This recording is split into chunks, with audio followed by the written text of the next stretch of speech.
नमस्कार मित्रों, जैसा कि कल आपको बताया जा रहा था कि लेखिका के 3 बहनें और एक भाई लेखन के कार्यों में निवृत्त हो गया, क्योंकि घर में सभी के लिए निजत्व का हवाला दिया गया था। सब अपनी अपनी स्वतंत्रता में जी रहे थे। अतः लीग से किसके अपने पूर्व में माँ और नानी ही नहीं, ये होती तो गनीमत रहती, पर एक पर दादी भी थी।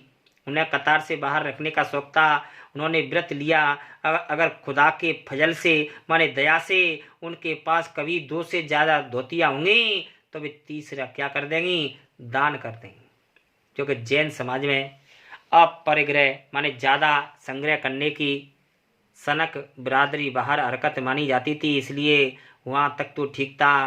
पर असली जलवा तब देखने को मिला जब मेरी माँ पहली बार गर्भवती हुई। मेरी परदादी ने मंदिर में जाकर के मन्नत मांगी कि हमारी पुत्र वधू के पहला बच्चा लड़की हो। यह गैर रवानती मन्नत मांगकर उन्हें चैन नहीं पड़ा। उसे भगवान और अपने बीच पोशीदा रखने के बजाय सरेआम उसका ऐलान कर दिया। लोगों के मुंह खुले के खुले रह गए, क्योंकि अधिकतर लोगों द्वारा मंदिरों में जाकर के ईश्वर से बच्चे की कामना की जाती है, लेकिन लेखिका की दादी ने भगवान से अपनी पुत्र वधू के बच्ची मांगी। इसलिए बेचारी माँ कन्यादान के पुण्य के अभाव को पूरा करने के चक्कर में थी। उन्होंने पिताजी की नहीं, दादाजी की भी बहनें मौजूद थी। हाँ, पहला बच्चा हर बहू का बेटा होता रहा है। खैर, मान जी ने अपनी तरफ से कोई सफाई नहीं दी।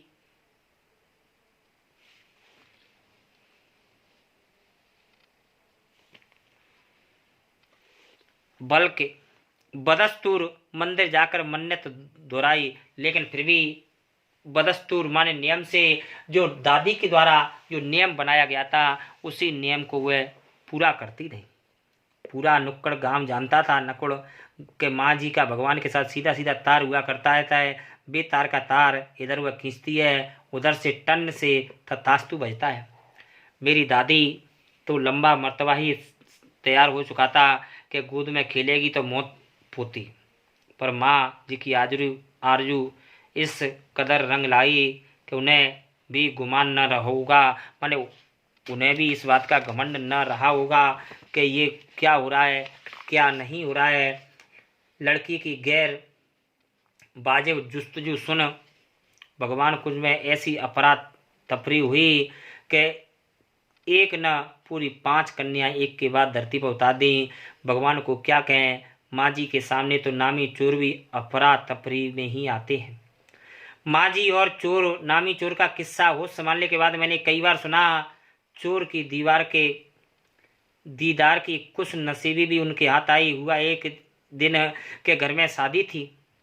हवेली के तमाम मर्द बारात में गए हुए थे। औरतें सज धज करके रत जगह मना रही थी, अर्थात खुइया कर रही थी। नाच गाने और ढोलक की थाप पर घर के लोग नामी चोर कब सेंध मार के घर आ गया पता ही नहीं चला। किसी को खबर न हुई, पर चोर था बदकिस्मत।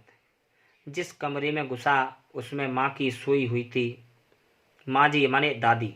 औरतों के शोर से बचने के लिए उसने अपना कमरा दूसरे में जा कर सो गई। चोर बेचारा तमाम जुग राह फिरा दिमाग से बिटलाकर उतरा था, पर उसे क्या पता था बूढ़ी फुरखिन जगह बदल लेगी। खैर, बुढ़ापे की नींद ठहरी। चोर के दबे पांव की आहट से ही दादी जगाई। उसने कहा, कौन? माँ जी ने इत्मीनान से पूछा। भाई जी मैं। चोर ने युगों से चला रहा पारंपरिक असंगत जवाब दिया। पानी पिला, माँ जी ने कहा। जी, चोर ने झिझक कर रह गया। तब माँ जी बिस्तर से बराबर टटोल कर देख चुकी थी कि लोटा खाली है।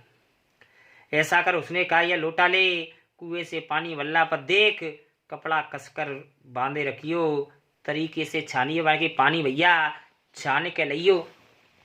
चोर घबरा गया। अंधेरे में उन्होंने कैसे जाना कि उसके मुंह पर कपड़ा बंधा है। अब चोर बेचारा समझता है कि जैसे ये मेरे मुख पर बंधे हुए कपड़े की बात करती है, लेकिन दादी कह रही थी कि जिस लोटे को ले जा करके तू कुएं से पानी भर के लाएगा उस लोटे पर आपको कपड़ा बांधना है। लेकिन अब यहाँ पर दोनों में चक्कर पड़ने लगा। दादी बेचारी कब लोटे के कपड़े की कह रही थी और चोर समझता है कि ये मेरे मुख पर बंधे हुए कपड़े की बात करती है। चोर घबरा गया। भगवान से उसका तार होने की खबर तो उसे भी पता था, पर बुढ़िया भांग भी छानती होगी, एकदम यकीन न हुआ। इसी से कुछ हैरान परेशान हो गया। जल्दी कर भाई। तभी माँ ने कहा, बड़ी प्यास लगी है, पर मैं तो चोर हूँ। मारे घबराहट और धर्म संकट के चोर सच कहता। चोर ने कहा, माँ जी मैं तो चोर हूँ, मैं क्या करूँ। तो भाई क्या हुआ, प्यासे को पानी मिला, पर देख मेरा धर्म न बिगाड़ियो।